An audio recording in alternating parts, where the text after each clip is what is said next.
complicated, so that die in your.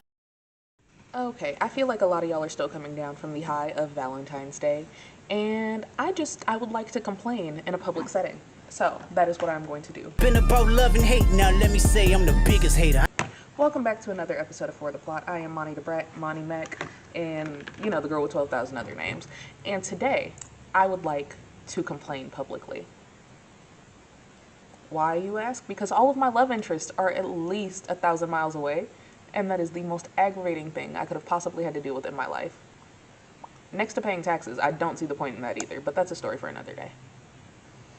But, so, you know, Valentine's Day just passed. I was so happy for all of my friends. Look at y'all getting y'all's flowers and people loving y'all. You know, my girls got to do a Galentine's Day thing on Saturday. Spent the time together. So happy for them. I love that for them. Hate it for me because I'm 1,500 miles away. You know where my closest love interest is? 1,500 miles away. Why do I not date locals, you ask? I'm so glad you asked. Okay, I've been waiting for somebody to ask me this question. And it's because I'm in Siskiyou County. And I know that sounds petty, that sounds childish, but like I have not met a single person of substance without various I've not met a person with enough substance and common sense who I also found attractive and had like a mutual interest in. Okay? I was going to say something really shady and really bad, but I chose peace instead of choosing violence, and I feel like that gets me a gold star, so we're going to put a little gold star up there when I edit this. Okay? But yeah, no, there's nobody in the area that I'm interested in. There are also a lot of rules and stipulations I have for myself when it comes to dating. So it's usually just easier to date somebody out of town anyway. Because, like, in my head, right, if I don't want to stay in Siskiyou County, why would I start dating somebody in Siskiyou County, creating a further attachment to this place? You know what I mean? I would like to be in Chicago. I'll settle for St. Louis, but I'd like to be back in Charlotte. I'd like to be back in Texas. I'd like to be back in Georgia somewhere.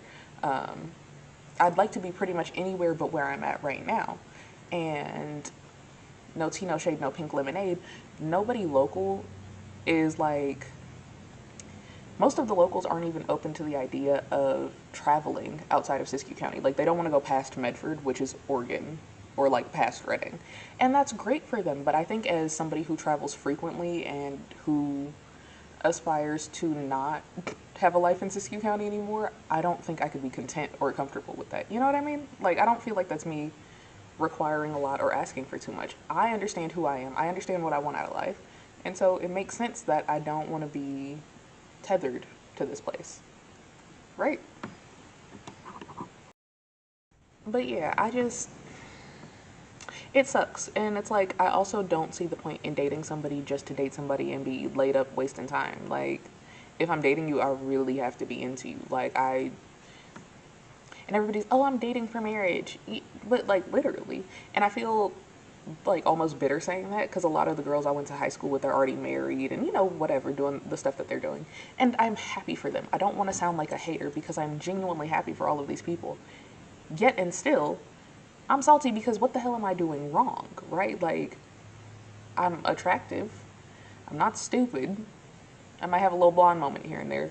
But, like, I'm attractive, I'm not stupid, I'm goal-oriented, I have all of these things going for me. So what is wrong with me that I'm not in a relationship? But then I also realize it boils down to a lot more than there has to be something wrong with me. Again, all of my love interests are 1,500 miles away.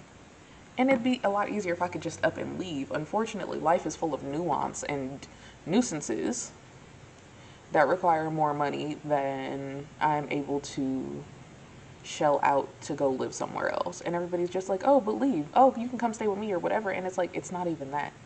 It's like, I would like to leave on my own terms. I would like to live my life on my own terms. I would like to date on my own terms. And I think people get so caught up in things and how easy or hard they had it that they aren't able to understand perspective and nuance. Because again, there's a lot of that in my life right now.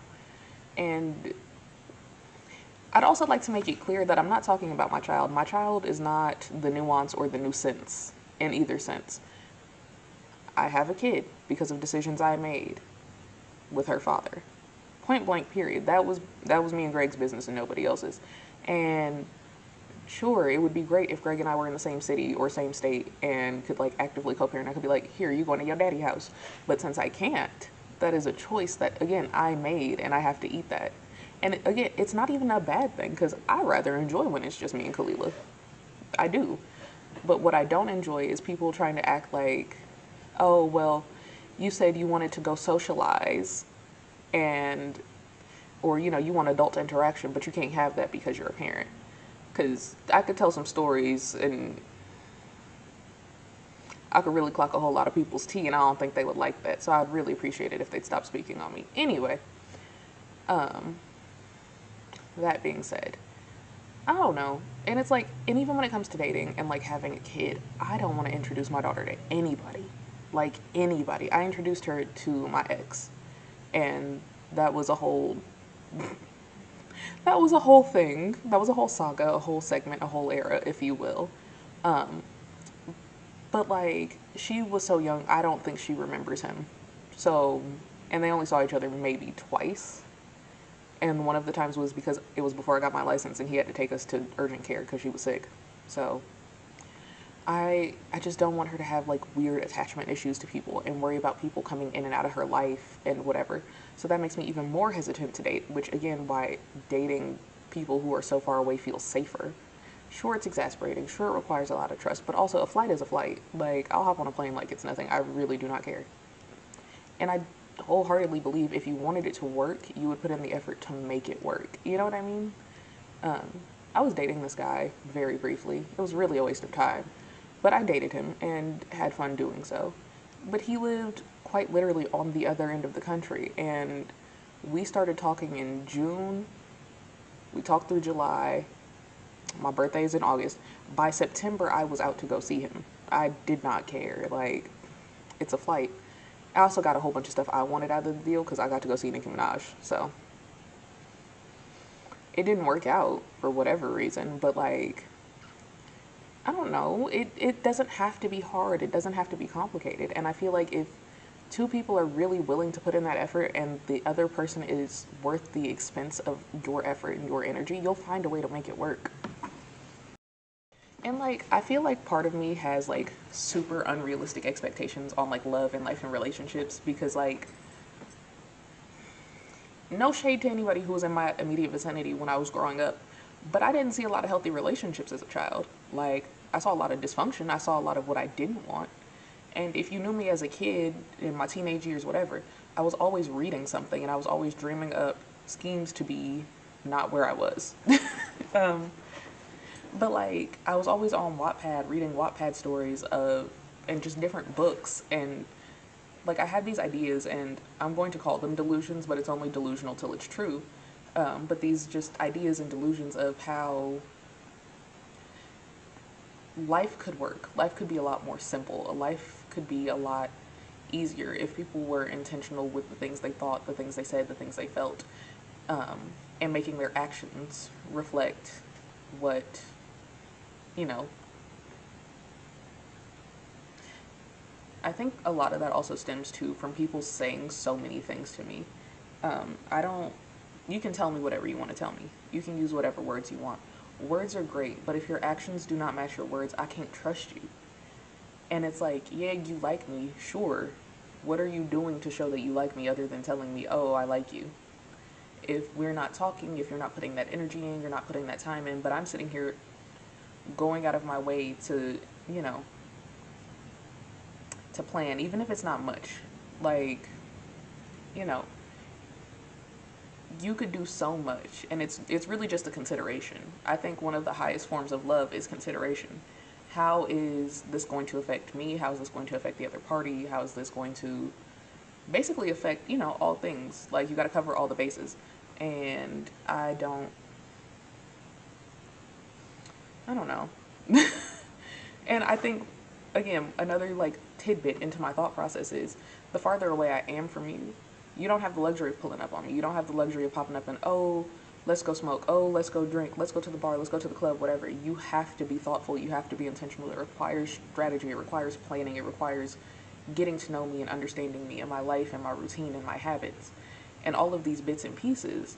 And if you don't, then like, If you aren't willing to put in the energy to understand the nuance of my life before I'm in your face, what energy would you be willing to expend when I'm in your face? You know what I mean? I feel like that makes sense. I don't know. I know I'm kind of rambling and all over the place, but like, I don't know. I've been like low key super lonely and it's been eating at me because it's like, it's bad enough that my friends have each other and they have their partners. But I am genuinely by myself. I'm on a mountain in the middle of nowhere by myself and I don't have the luxury of having a bunch of friends who I can just pull up on. Because all of my friends here have other friends, have actual friends, have people they talk to and go out with and intentionally choose to socialize with. And I try sometimes, but it doesn't always work out in my favor. And that sucks. You know, it's not like I can go out on a date here because the dating scene is full of nuclear waste and like thinly veiled racism. And I've even been made aware of the fact that like it's a thing, like it's a fetish for some of these people to be, oh, I've never been with a black girl before. You're not finna get with one today either. Like, I don't know. So like it gets lonely and that eats at me. And I would like some part of my 20s to be normal. I would like some part of my 20s to be not what it is. Now, in the grand scheme of things, does any of this matter? Absolutely not. But I don't know. Sometimes I wonder what life would be if I had like a local love interest or like somebody I could even just hang out with. But like, because my mom's like, oh, go on a date, go, you know, whatever. Like, there was a time my mom tried to hook me up with a guy who runs one of the smoke shops in town. And I'm like, let's not, Denise. Like, love you dearly. Please stop interfering in my love life. I'm okay by myself. Do I enjoy it? No. But am I content? Generally, yes. Like, but yeah, she tried to hook me up with the guy who worked at the smoke shop. She tried to hook me up with the guy who worked at the gas station a while back. And then like, and I know she means well because she knows how stir crazy I am and how bored I get. But I don't want to waste anybody's time because that's not my MO. That's not my forte. And I know realistically I do not want what the majority of these people want. Like, and then I'm in the music industry too. Oh, absolutely not. But it's okay. This too shall pass. Probably like a kidney stone. It's going to hurt. It's going to suck. And I'm going to wait for it to be over agonizingly and, you know, want to throw myself off of like Empire State Building or something. I don't know. But like, it could be worse. I don't know. But yeah. That's why all of my love interests live 1,500 miles away. Not that any of y'all particularly cared, but it is what it is. All right, okay, bye.